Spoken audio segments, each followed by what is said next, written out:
Tuesday, March 11th, 2025. This is a special live edition of the Liz Wheeler Show. We are live on YouTube. How you guys doing? How you doing on this beautiful day? We have a very spicy show planned today, so I want to make sure to hear from all of you. I want to hear your thoughts, even your disagreements, so make sure you drop them in the live chat as we work our way through the show. What are we going to talk about today? We're going to talk about Mahmoud Khalil.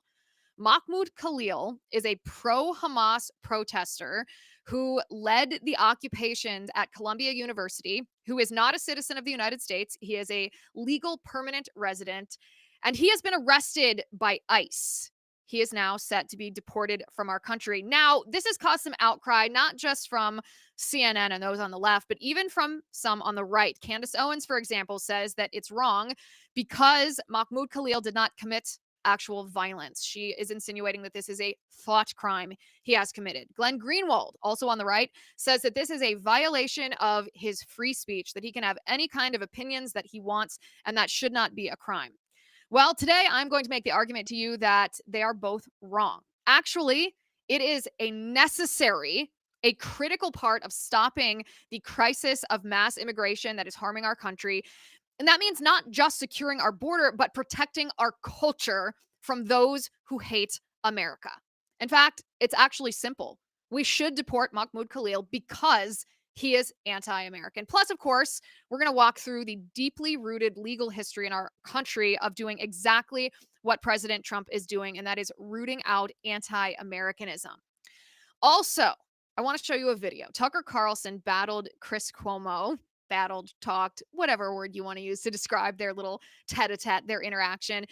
And in this interaction, Tucker Carlson says that a senator from the United States Senate tried to stop the Trump administration, or is actively trying to stop the Trump administration from releasing the JFK files. Chris Cuomo said, okay, well, which senator are you talking about? And Tucker Carlson revealed his name.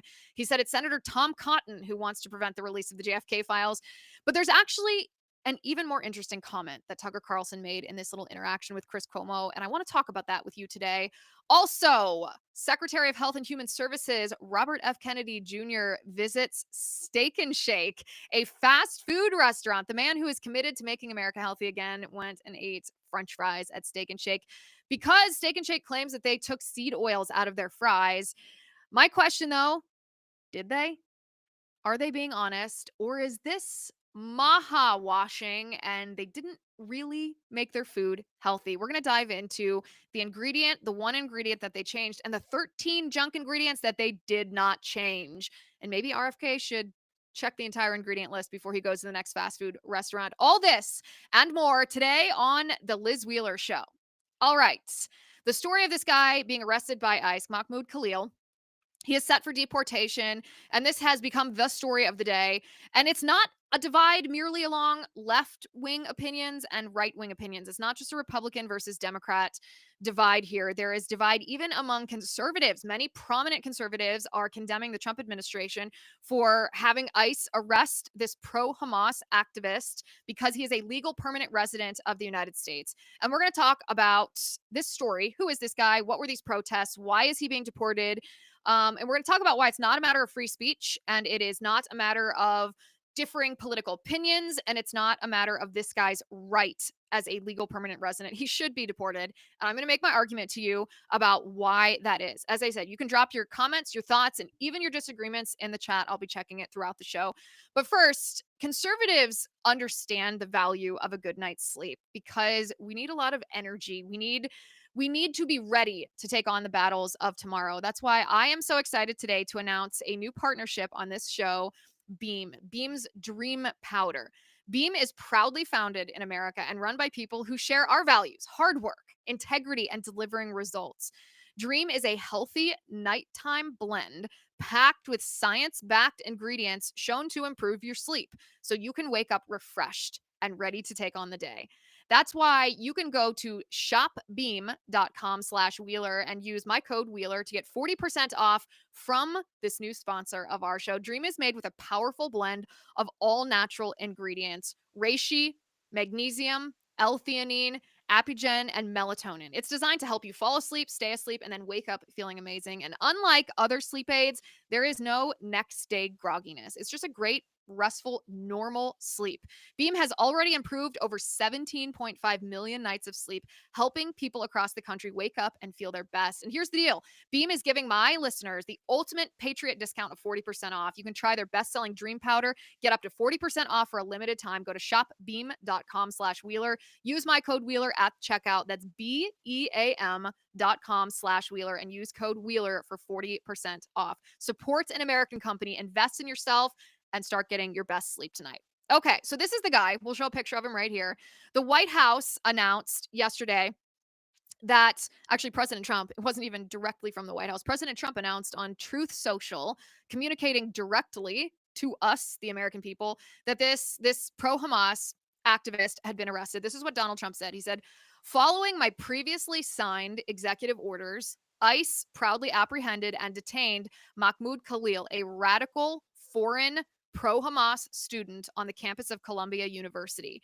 This is the first arrest of many to come. We know there are more students at Columbia and other universities across the country who have engaged in pro-terrorist, anti-Semitic, anti-American activity, and the Trump administration will not tolerate it. Many are not students, they are paid agitators. We will find, apprehend, and deport these terrorist sympathizers from our country, never to return again. If you support terrorism, including the slaughtering of innocent men, women, and children, your presence is contrary to our national and foreign policy interests, and you are not welcome here. We expect every one of America's colleges and universities to comply. Thank you. Now, this announcement from President Trump was met with some backlash, obviously from the left. CNN, Abby Phillips specifically, was like, well, what crime did this Mahmoud Khalil commit? What violence did he commit? What's the justification for deporting him? And we're going to get into that in just a second. But let's talk first about the context here, the bigger picture. What happened at Columbia University when they say that when President Trump says he was a radical foreign pro-Hamas protester at Columbia University? This is what happened. After the October 7th terror attack in Israel, that would be October 7th, 2023, when Hamas brutally raided, invaded, raped, murdered, killed, brutalized Israelis and Jews who are not even Israeli citizens. Some of them were American citizens in Israel. There were protests that cropped up, not just in the Middle East, but here in America, in favor of what Hamas did, in support, sympathizing with what the terrorists did in Israel. One of the most disgusting things that I have ever experienced is in the aftermath of October 7th. I went to New York City to attend a friend's wedding, and it was in Manhattan. And in downtown Manhattan, there were thousands upon thousands of military-aged men of foreign descent. I have no idea their citizenship status, but it wouldn't be too much to speculate that they were not all American citizens, waving Palestinian flags, chanting pro-Hamas slogans, in addition, of course, to their rabid anti-Semitism and anti-Israel and anti-American sentiments. And it was frightening because there were enough young military-aged men, outraged, angry. It looked like a foreign army in one of the most identifiable places in our country that is known around the world to be America. New York City, the Big Apple, Manhattan. Well, one such protest happened on the campus of Columbia University.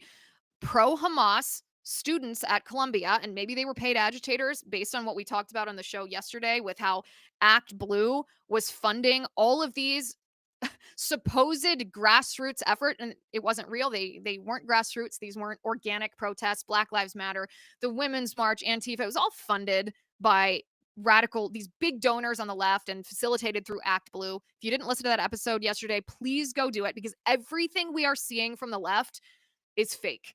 None of it's real. It's all a complete fraud. It's a forgery, and we actually have proof of that now. Go listen to that episode yesterday. But this protest that happened on Columbia, maybe these were paid agitators. They took over buildings on the campus of Columbia University. So that this wasn't protesters that were simply, on the lawn of the campus or in the green or the public square. They occupied buildings like Hamilton Hall, for example, against the rules of the university. In fact, they had to be evicted after days-long occupation of these buildings by the New York City Police Department, which, by the way, is a key part of this story. So remember that moment. The eviction happened not because the campus administrators were effective in getting rid of these protesters and saying, hey, you're not actually allowed to be in this building overnight. You're not allowed to live here. The police had to become involved. And that's a key point here. So that's what happened on the campus of Columbia University. What about this guy? What role did Mahmoud Khalil play? Well, he was reportedly the chief negotiator between the protesters and the campus administrators. And he actually spoke to media outside of this protester and articulated to the media what the demands that these students had for the administration was, meaning what they were demanding that the administration give them before they would agree to end their occupation of the building. And one of the key points, I'm going to show you this video. It's a short video, but I'm going to show you this video of Mahmoud Khalil talking about how they're demanding that the university engage in the BDS movement, which is the boycott, divest, and sanction Israel movement. And that as long as any money from this university was invested in Israel, then these students were going to occupy these buildings illegally on the campus of Columbia University. This is the guy that we're talking about. So take a look at this. Are you guys going to listen to the university and leave the encampment here? Of course not. The university is the one who should listen to us. They should listen to their student body who are demanding to end their investment in the war that's happening in Palestine. Our demands are clear. Our demands are regarding the investment from the Israeli occupation, the companies that are profiting and contributing to the genocide of our people. Again, the university, once again, they are so stubborn in listening to their students. They're treating this matter as a disciplinary matter. They're not treating this as an anti-war movement that actually gathered thousands of students here. That actually sparked thousands of students across the United States. How far are you all willing to go here on campus? We're going to go as far as we need to pressure the university to pressure the university to divest from the occupation. This is up to the group, to the leadership of the group, to decide how far they will go. But now it's clear that the students will remain here. They will stay here until they achieve their demands. And this, by the way, is now aftermath. This was video taken by the janitorial team at Columbia University. This is the aftermath of that occupation. The building was completely trashed, completely destroyed, utterly destroyed. So in the live chat here, Noam Sain says, unless there is a direct link to terrorism, then the detainment is wrong. And that's exactly what I want to address today. It's exactly what I want to address, because the premise of that thought that there must be a direct link to terrorism is a faulty premise. And we'll get to that in a second, because I want to build this. I want to build this argument so that we're taking it one step at a time. And anytime that there's a question on any of these steps, drop it in the live chat here. So a couple of things. First of all, in this video, you hear Mahmoud Khalil say, we want Columbia University to boycott, divest, and sanction Israel. It's part of the BDS movement. And the BDS movement is, of course, inherently anti-Semitic, because it only applies to Israel because they're Israel, because they are the Jewish state of Israel. So it's not the people that support the BDS movement do not support the same kind of boycott or divestment or sanctioning of other countries who are committing human rights abuses. The best example of this is Ilhan Omar several years ago vocally supported the BDS movement, and yet when she was asked, well, do you support this kind of boycotting and divesting and sanctioning of Venezuela, which was committing human rights abuses, she said no. So if there's a double standard, when there is a double standard applied and Israel is held to a different standard, then the motivation for that is anti-Semitic. Now, again, you can disagree with the government of Israel all you want, their politics, whatever, but that is simply a fact. If there's a certain group of people that are held to a certain standard that's different than the rest, then and those people that are held to a different standard are Jewish, then the reason that they're held to a different standard is because they're Jewish, and that is anti-Semitic. So you hear this demand from Mahmoud Khalil. You also hear him respond to the CNN reporter and say, we're willing to go to any length. There's no limit to what we're willing to do to get our way here. Well, that's a dangerous thing to say in an occupation that's already violating the rules of the campus, already violating the law, because it insinuates that he'd be willing to escalate to the points of violence. And we know that he would be willing to escalate to the point of violence because of the group that he's involved in. The group that he's involved in at Columbia University is called Columbia United Apartheid Divest, CUAD. And this group calls for the total eradication of the West. Let me repeat that. The group, Columbia United Apartheid Divest, of which Mahmoud Khalil is a member, is calling for the total eradication of the West. So here is, of course, where you identify this person as not just being a protester against the so-called war in Gaza. He is now anti-West, which means that he is anti-American. He's anti-American. Now, members of the Columbia United Apartheid Divest, they have led takeovers of buildings on the campus of Columbia University in order to coerce Columbia to penalize Israel for being Israel. And video suggests that Mahmoud Khalil was not just a member of these groups, but he was present at these protests and again was the chief negotiator between the campus administration and this group. This group, let me tell you, and let's be very clear about this, they are as extreme as it gets. On their X account to this very day, the Columbia United Apartheid Divest group says that they agree that violence is the only way forward. We're going to show this on the screen so you can see it for yourself. In the face of violence from the oppressor, equipped with the most lethal military force on the planet, where you've exhausted all peaceful means of resolution, violence is the only path forward. That is what this group, of which Mahmoud Khalil is a member, espouses. So he espouses violence. They also state it much more clearly. They say, quote, "We support liberation by any means necessary, including armed resistance." And it's important to note that in the clip of the interview between CNN and Mahmoud Khalil, he continually calls what Israel's doing an occupation. He calls it a genocide, which means he believes that liberation, quote unquote, liberation for the Palestinians is necessary. Now, if you think that's bad, it gets even worse. Here's what this group, CUAD, of which Mahmoud Khalil's a member, said in an Instagram post that they have now deleted. You'll probably understand why they deleted it, because they don't want you to know what they really stand for, I suppose, although they've been pretty open about it. This is but it's egregious, and this is what they say. Quote, "We are Westerners fighting for the total eradication of Western civilization. We stand in full solidarity with every movement for liberation in the global South. Our intifada is an internationalist one. We are fighting for nothing less than the liberation of all people. As the fascism ingrained in the American consciousness becomes ever more explicit and irrefutable, we seek community and instruction from militants in the global South who have been on the front lines in the fight against tyranny and domination which undergird the imperialist world order." Let me reread just one phrase in there. "We seek instruction from militants in the global South," they say. We are fighting for the total eradication of Western civilization.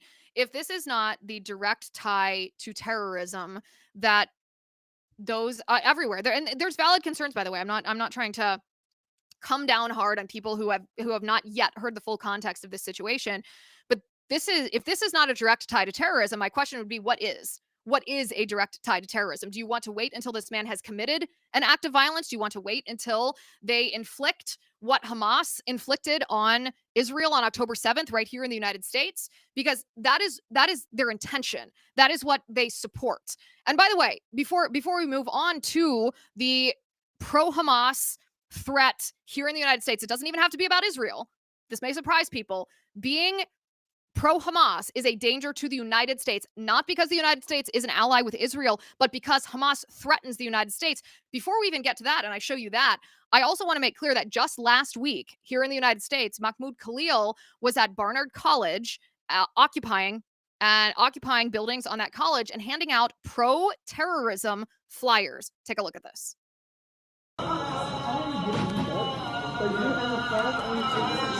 Again, if handing out such flyers is not a direct link to terrorism, then what is? And to be very clear, you can see his face. A lot of these people are wearing masks. He is not wearing a mask. He is very identifiable. Okay, so then we get to, even on the right wing, some of the objections to the arrest and deportation of Mahmoud Khalil. Candace Owen says, "I did not object to Trump's announcement that student visas would be revoked for those who had engaged in illegal acts on campus. The operative word was illegal. Many students were arrested for breaking laws during protests and should face consequences. Mahmoud Khalil was a permanent U.S. resident with no arrest record and an American wife that is 8 months pregnant. This requires further explanation. We'll never cheerlead for things that are meant to chill speech, ever." So her insinuation is that not really her insinuation, her position is that if he had not been arrested for a crime, then this was a violation of free speech, and she does not support it, regardless of how egregious his support for Hamas is. Although she, of course, did not say the latter part of that sentence. I'm adding it in. Glenn Greenwald also said, one of the many problems with targeting legal U.S. residents for the grave crime of quote unquote pro-Hamas speech or protest is that many Israel supporters, perhaps most, consider everyone to be pro-Hamas who protests the U.S.-financed Israeli war on Gaza. It would effectively ban that. Glenn Greenwald then goes on to say, also, just a quick First Amendment review. People are allowed to praise whomever they want. I can stand up every day and say, I love Al-Qaeda. I can argue Hamas has the right to use violence to resist Israel. I can urge the U.S. to nuke Iran or Peru. This is called free speech, he said. Okay, so this is where I think it gets very interesting. This is where it doesn't get complex. It actually gets more simple.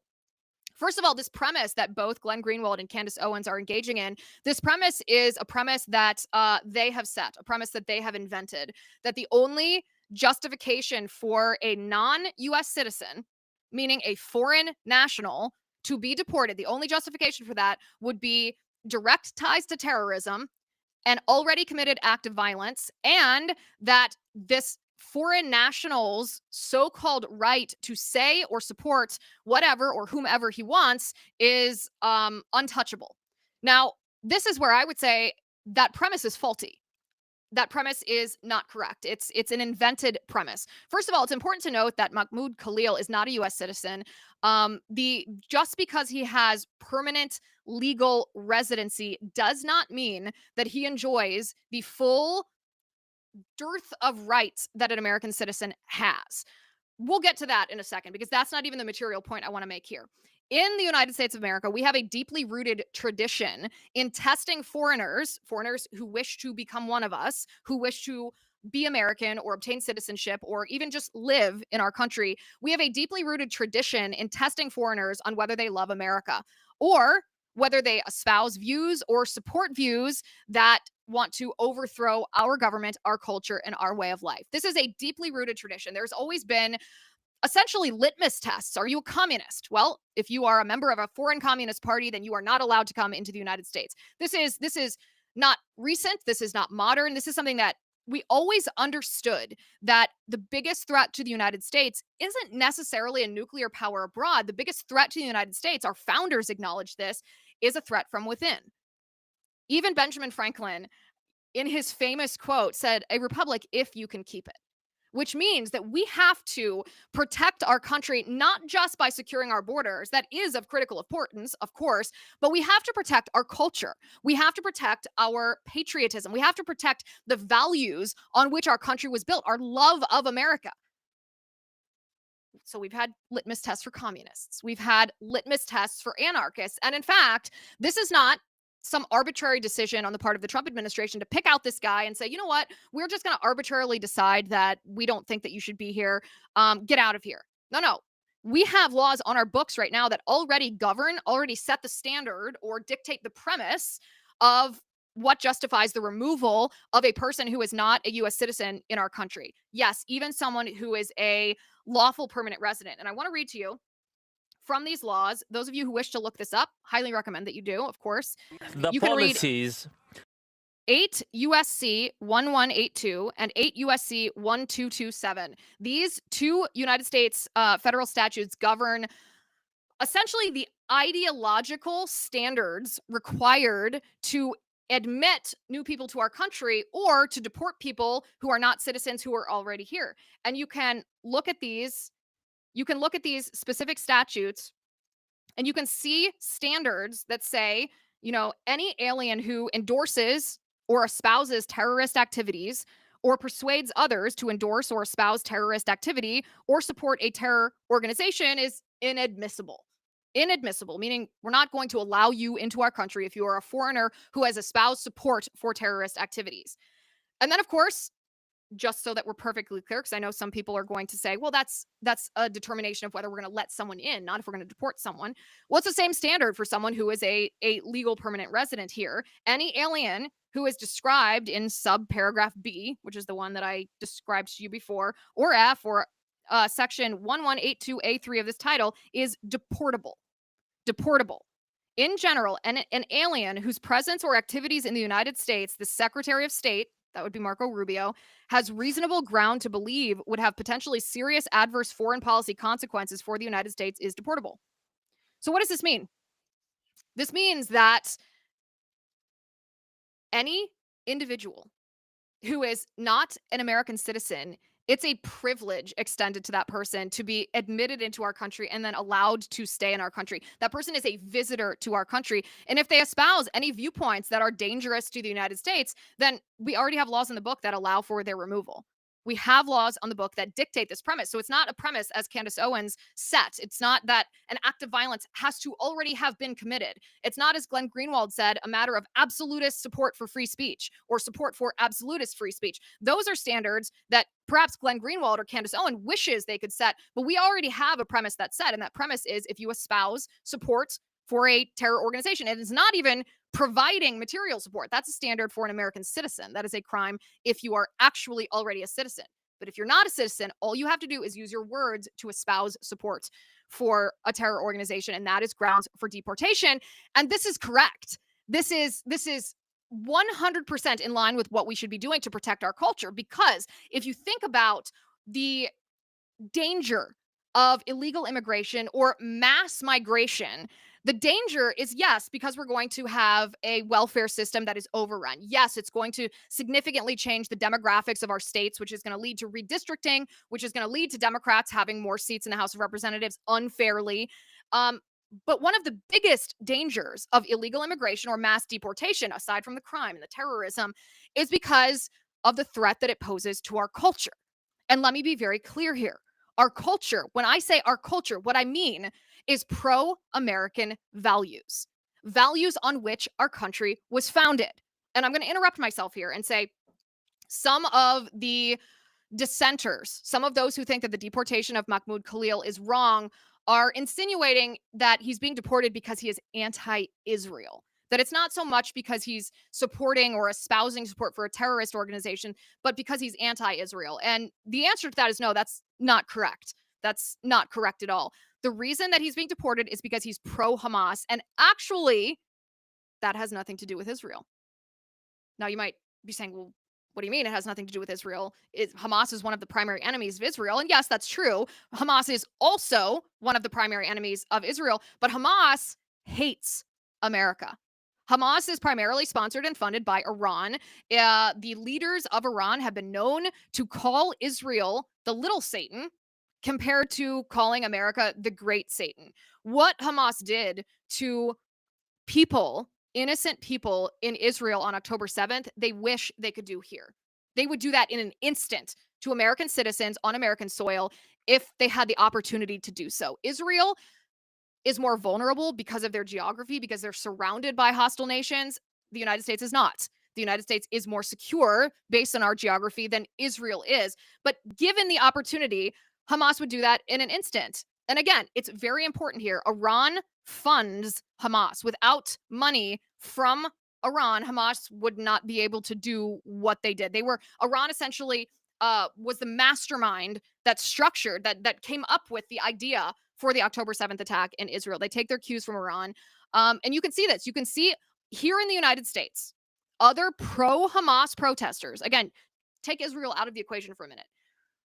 Pro-Hamas protesters in the United States of America chant not about Israel, but about death to America. Take a look at this. The translation here is death to America.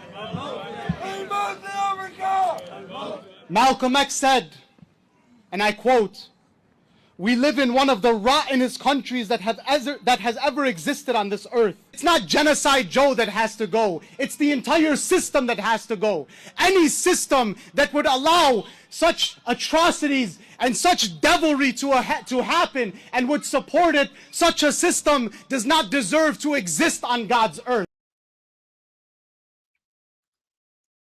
So Hamas is not just that you can use if you ever encounter those Zionist freaks, whether they be Iranian or whatever, all right?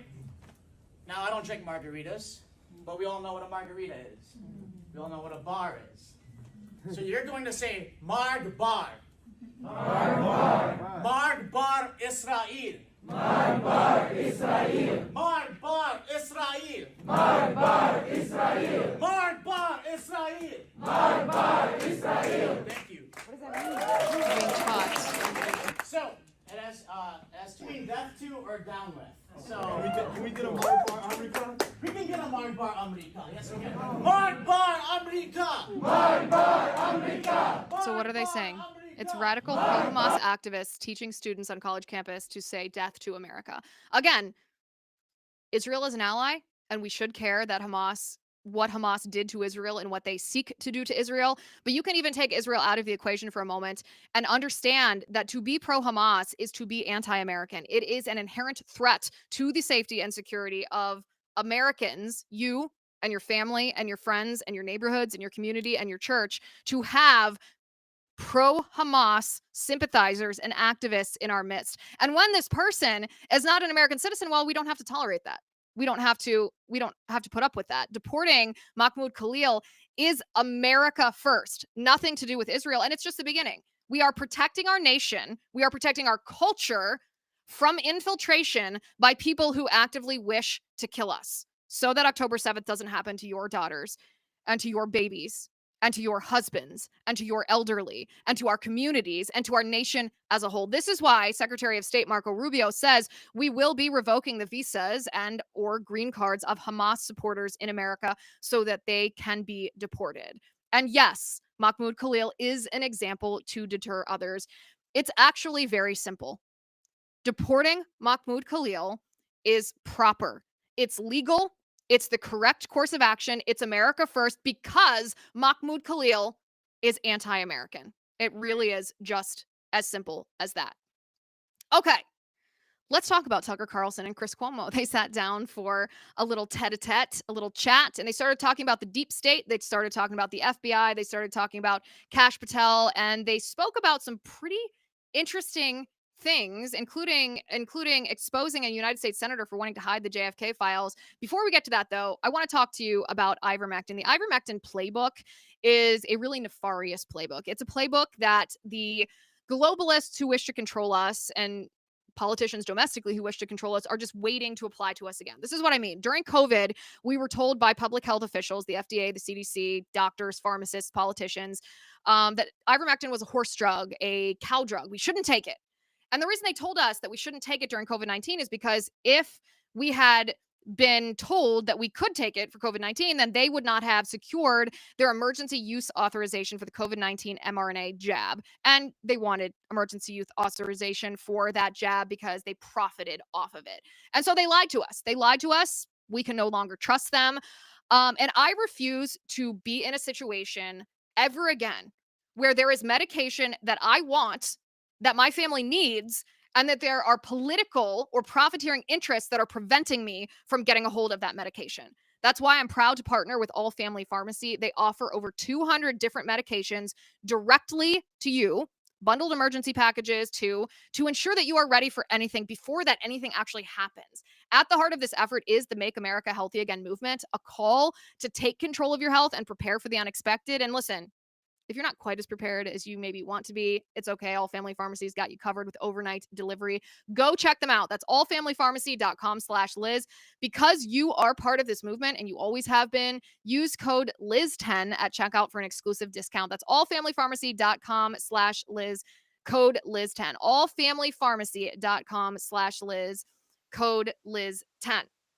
Okay, Tucker Carlson had Chris Cuomo on his show. They were talking about the deep state. They were talking about the FBI. They were talking about why it takes so long for even based individuals. They were talking about Kash Patel specifically to get things done in the swamp.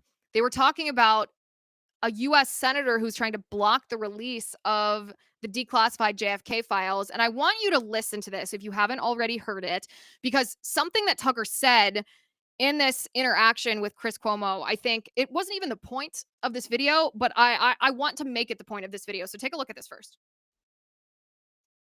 From some from whatever group has been able to keep these files secret for 62 years. So my question to you is like, what is that? Why have these been secret for so long? Look, the idea of the deep state to me is a convenience more than it is a reality.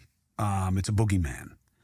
Why don't they put it out? Because institutions protect themselves, Tucker, as we both know. Really? And there is clearly information in those files that are going to make the CIA look bad. Just the CIA? Well, whatever. Different agencies. No, not whatever. I mean, I don't know because I haven't seen it. Well, so here's... But it could be the FBI, it could be the CIA. Okay, so I've always thought that. And then in January, there was a scramble over who's going to get what jobs in the new administration. And at one point, there was someone who was being discussed for a job in the intel world, and a member of the SSCI, the Senate Select Committee on Intelligence, Senate Intel Committee, went to the people making the decision and said, you cannot hire this person because this person will be certain to push for the release of the JFK files. So this is in 2025, less than 2 months ago, and you have a sitting member of the United States Senate whose main goal is to keep those files secret. And then you have to ask yourself, what is that? Yeah. Exactly. Why? Yeah. Why? And where's your boy Kash Patel? I mean, he went in there to supposedly bust all this up. I can't answer that. He put out this weird tweet, that was very general, like, things are going to change and we're going to do this. And after we learned that someone under his control now, right, because he's the head of the FBI, in that office that's under him, why wasn't he there? Why didn't he go there and say, give me the files? Give them to me. Weren't you just saying the deep state's not real? I don't know. I don't believe in the deep state as a boogeyman. What's going on? But look, they're his guys. I'm just saying, why didn't he go there and say, give me the files? So let's just use logic. I can't answer that question. I think it's a great question. Yeah. But let's just use logic for 1 second. Clearly, if you watch this, in my case, for the same as you, 35 years, watching the stuff carefully, and somebody, gets in office, I'm going to do this, that, and the other thing, and then like 5 days later, they're like, well, actually, someone has called that person to say, there's something you didn't know. Here are the consequences of doing that. Someone has applied very serious pressure on this person. Pressure so serious that person is willing to humiliate himself. First of all, I think Chris Cuomo is like this close to being red pilled. This close. If there's two 2025 predictions that I would make about other leftists joining the Republican Party, one would be Chris Cuomo, and the other one would be Anna Kasparian of the Young Turks. You can hold me to those predictions. Remain to be seen. So the interesting part of that is not the deep state specifically hiding files. Although that's of course an important discussion. The interesting part of that is Tucker's comment at the very end when he said, people go in who are otherwise based, who are otherwise, very anti-deep state. They are ideologically pure people who are fighters. They have that fire in their belly to drain this swamp, to eradicate these swamp creatures, and then something happens. And Tucker says they receive a phone call from someone, I don't know who, that says something to them, I don't know what, that convinces them not to do what they promised that they would do when they get in office. And I think that is perhaps something that we should all take a moment and reflect on, because it seems to me that we have seen this happen before. It seems to me, and I'm not talking about Kash Patel. I think Kash Patel is going to do a good job. I think he needs a little bit more time to get his deputies confirmed by the U.S. Senate. I think that he was one of my favorite picks that President Trump made, and I think that he is going to root out the corruption in the FBI, and I'm excited to see that happen. But that being said, I just don't want anybody to misunderstand that. We've seen this happen before. What Tucker is mentioning, where you have some politician in a position of power. And I'll tell you who I'm thinking about specifically. When Tucker said that, I didn't even think about someone at the FBI. I didn't even think about someone in the executive branch of the U.S. government. I thought about Chief Justice John Roberts. I thought about him because when he was first nominated to serve on the Supreme Court, he wasn't a squish per se. No, he wasn't as based as Clarence Thomas, but he wasn't a weak person the way that he appears to be now. And it seems to me that when someone suddenly becomes weaker, when they're in a position where they can't be fired, well, you do wonder. You wonder, okay, well, did you have a situation like Speaker Johnson claimed that he had, when Speaker Johnson previously had said that he did not support the reauthorization of FISA. And then as soon as he becomes Speaker of the House, he goes, oh, now I do support the reauthorization of FISA. And we're like, why? What are you doing? Why are you changing your mind? He goes, well, you'll have to get into a skiff sometime and you'll see too. Which means that he went into a secure briefing room and intel operatives convinced him that he should support the reauthorization of FISA. And you have to wonder, like, what was he showed? What was Speaker Johnson? What convinced him? Was he just an easy mark for manipulative intel agents who convinced him that if he didn't give them the spying tools that they want, he was going to be single-handedly held responsible for the next terror attack on the United States? Or did they look at him and did they say, we know your deepest, darkest secrets. We know your wife's deepest, darkest secrets. Do you want those made public? Well, if you don't, then you better support the whatever it is that we want supported. In this case, it was the reauthorization of FISA. Or is it even more nefarious than that? Is it a threat on the physical well-being of the people that, whoever it may be, Speaker Johnson is the example here, of Speaker Johnson's family, his wife, his children, himself? What is it that is being said? And that's what I want to know. First of all, I don't believe Speaker Johnson when he said, you know what, I just got access to classified information and now I'm convinced that this abusive tool is not abusive and it's necessary. I don't believe that. I don't think that's real. And going back to John Roberts, I had the same thought that Tucker articulated when John Roberts started ruling with the leftists. I thought, wait a second, this guy wasn't a leftist. He wasn't the most conservative jurist in the world, but he wasn't a leftist. So did someone get to him? And if they got to him, how did they get to him? What did they say to him? That's the question that we need to be asking of these different politicians, these different people in power whose mind changes when they get into this position of power. What dirt do these intelligence agencies have on these elected officials? Is it a real national security threat? Is it something personal? Are there physical, violent threats we just don't know about? And what could it be? So then we come, of course, to Tom Cotton. Tom Cotton, for the record, says that the allegation that Tucker made is not true. He said he did not do what Tucker alleged that he did. He did not try to prevent a certain individual from being put in the intel community because this person would release the JFK files. Do you believe Tom Cotton's denial? I don't buy it based on Tom Cotton's record. Maybe he's telling the truth. Maybe he's not telling the truth. Sometimes when people tell or make a comment that you can't independently verify immediately, you have to remember that, and I'm talking about Tucker here. So Tucker makes this big allegation that Tom Cotton did this. If Tucker Carlson was lying, he would eventually be found out as a liar, not just because it's a he said between Tucker Carlson and Tom Cotton, but because eventually the truth comes to light. So that would be an awfully big risk for Tucker to take, to say something like that if that was not true.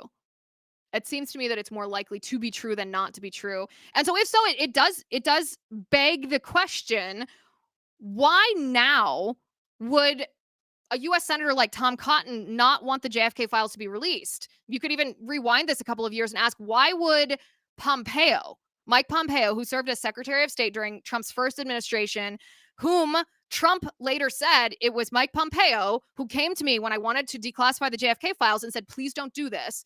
Why now would these individuals not want the JFK files to be released? Because we are how many years past the assassination of JFK? Nobody associated with this is still alive. Nobody who was in a position of power then and would have risked losing their position of power had those files been released is going to lose their power now. We are so far past that. The players are entirely different players. So why would modern political players like Tom Cotton and Mike Pompeo not want the JFK files to be released? And I think that this is a very interesting thought experiment because there's not necessarily an obvious answer to this. Is it just institutionally damaging that the feds, the intel community worries that they're going to have more of their power taken from them, and people like Pompeo, who was CIA director, remember, or Tom Cotton, who's pretty heavily tied in with the intel community, are they worried that they're just going to lose their power, the power that they've abused by targeting the American people? They've weaponized their power against us. Is that it? Or is it just that Tom Cotton and Mike Pompeo are worried about embarrassing America? For example, maybe Cuba killed JFK. Maybe the Soviet Union actually killed JFK and we don't want to be embarrassed on the national stage. Is this enough motivation for these people, for Senator Tom Cotton to get involved versus just having an opinion? Would it really be ruinous for the United States to find out the truth? Would it really be more damaging for us to find out that our own government played a role in killing JFK than for us to assume that our own government played a role in killing JFK and being angry at our government for hiding the secret and covering it up? We don't have the answer to that question. But we do have an administration that has promised to be the most transparent administration in American history. We do have a president who has specifically promised to declassify these various high-profile cases, which we can safely assume will reveal a serious and egregious abuse of power on the part of elected officials and unelected, powerful political bureaucrats in our country that was waged against the American people. And I, for one, am eager for that day to come. All right, we have some breaking news from CBS. Ukraine said that it would accept a 30-day ceasefire with Russia after talks with the U.S. and Saudi Arabia aimed at ending the fighting on Tuesday. This, according to a statement issued by the U.S. and Ukraine. The agreement came after more than 8 hours of negotiations between Ukrainian officials and a U.S. delegation led by Secretary of State Marco Rubio in the Saudi city of Jeddah.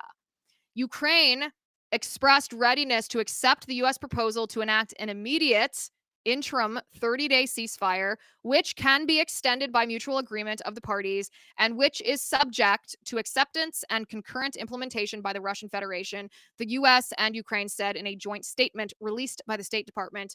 The United States will communicate to Russia that Russian reciprocity is the key to achieving peace. Well, look at Secretary of State Marco Rubio go. This is, I think, what you could call the second stage of the Oval Office smackdown between President Trump, Vice President J.D. Vance, and Ukrainian President Zelensky. What they started, Marco Rubio is effectively taking to the next level, and kudos to him. All right. Secretary of the Department of Health and Human Services, Bobby Kennedy, went to Steak and Shake to eat. Mr. Make America Healthy Again went to a fast food restaurant, ostensibly to reward Steak and Shake because Steak and Shake has claimed that they are removing seed oils from their French fries. This is RFK Jr. at Steak and Shake. Take a look. Beef tallow. Oh, by the way, here you go. Here's just take the red mask. I'll take those trays back for you. Okay? Oh, okay. Is that? This is you, Sean. Oh, this is me. Okay, thank you. And Secretary, this is for you. All right, gentlemen. Enjoy. Thank you. You didn't pick up my Coke, did you? Bobby's face looks so painful. He's looking at it like with the little poison ice. before I'm not me. going to drink it all because he's going to yell at me. I'm only kidding. And Steak and Shake just switched out, and people are raving about these French fries. You taste them. They're I taste amazing. them. They really are. I'm not. This is not. When I was a kid and I travel in Europe, Europe is great, always had great food. The French fries were always disappointment because we had the best French fries here. They had pommes frites over there and they just didn't taste right. Today, the best French fries in the world are in Europe. I order them every time I go to Belgium or France or any place else. And the French fries here just don't taste right. And you tasted these, it's a completely different experience, and the customers are raving about it. Other companies, Steak and Shake has been great. We're very grateful for them for RFKing the French fries. They turned me into a verb. But also Popeyes. By the way, a plastic straw. Thank you. Thank God. I can't stand those paper straws. I hate them. Okay. I hate to rain on everybody's parade. I love RFK Jr. You guys know that.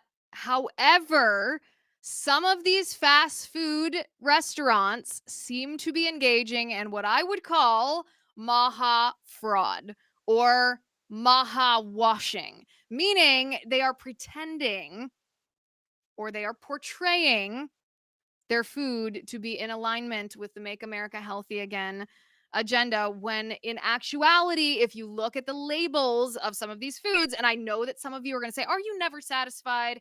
And the answer to that is I will never be satisfied as long as the ingredients listed right here are still in these fries. So yes, Steak and Shake did replace soybean oil with 100% beef tallow.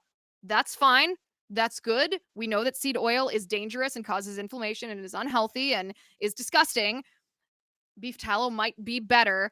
But Steak and Shake specifically has changed just one ingredient in their French fries. Their fries still have 13 junk ingredients that they simply don't mention when they are seeking the praise and the validation from RFK. And RFK mentioned Popeyes. Popeyes is using shortening with the artificial preservative BHT, citric acid, and an anti-foaming agent in their cooking. So again, I do think it's appropriate for us to call Maha fraud, to call foul on these fast food chains, although you can simultaneously appreciate that they are at least willing to work with RFK and that RFK is willing to go into a restaurant. But I hate to have him eat this stuff because it's still junk. Go all the way. Be authentic about it. Don't try to hide things from us because you can't. We are sleuths beyond your wildest beliefs. You're never going to be able to hide from us what is in your food and pretend that your junk food is healthy food for us. RFK is not going to fall for this long. As soon as he hears about this, he, I'm sure, too, will call them out. All right. One last thing before we go. Elon Musk says that the cyber attack on X that happened yesterday, we all know we were trying to get on X all day and it was barely working. Elon Musk says that the cyber attack originated from IP addresses in the Ukraine region.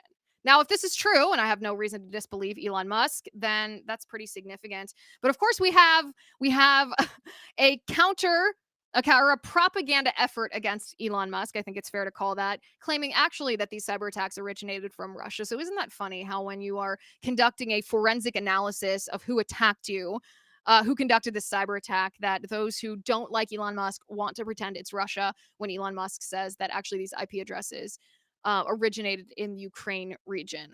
I certainly, for one, hope that we learn more about this, although my bet is that my money would be on Elon Musk to be the truth teller in this situation, not those who hate Doge. All right. Make sure that you subscribe to the show. Go to youtube.com/Liz Wheeler, x.com/Liz_Wheeler on Apple Podcasts and on Spotify. Search The Liz Wheeler Show, hit subscribe, give me a 5-star review, and write me a nice comment. I do read those reviews that you leave me. Thank you for watching today. Thank you for listening. I'm Liz Wheeler. This is The Liz Wheeler Show.